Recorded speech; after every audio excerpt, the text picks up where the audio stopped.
L'Organisation des Premières Dames d'Afrique pour le Développement, section du Burundi, OPEDA de Burundi ainsi, présidée par son Excellence Angeline Ndayishimiye,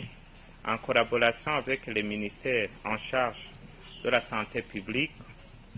de l'agriculture et élevage et de la solidarité, sous l'appui technique et financier de l'UNICEF, PAM, ONIFAM, OMS, FINWAP, PNUD, Banque mondiale et USAID, organise un forum national de haut niveau des femmes leaders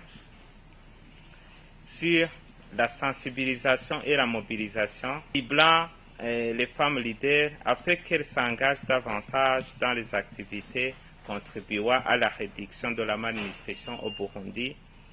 et cela dans la mise en œuvre de la campagne Malnutrition Zéro qui a été lancée par son Excellence la Première Dame présidente de l'OPEDA du Burundi en date du 20 octobre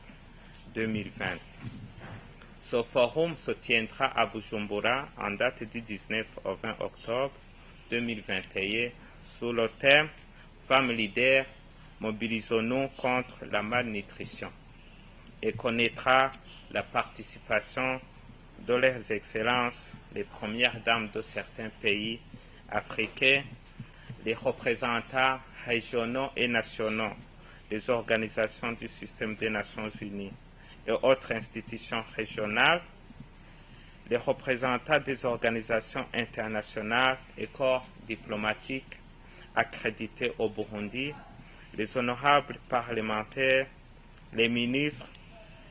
ainsi que les hauts cadres du gouvernement et bien d'autres invités de marque. Le forum de haut niveau des femmes leaders sera donc une opportunité de mettre ensemble tous les décideurs multisectoriels autour de cette préoccupation de la malnutrition en Afrique en général et au Burundi en particulier, afin d'identifier les bonnes pratiques et défis ou contraintes pour combattre la malnutrition sous toutes ses formes, renforcer les capacités des femmes leaders sur l'importance de l'alimentation de la femme enceinte, l'allaitement maternel et l'alimentation de compléments adéquats. Apprendre de l'expérience des autres pays en matière de la lutte contre la malnutrition, pour ne citer que cela.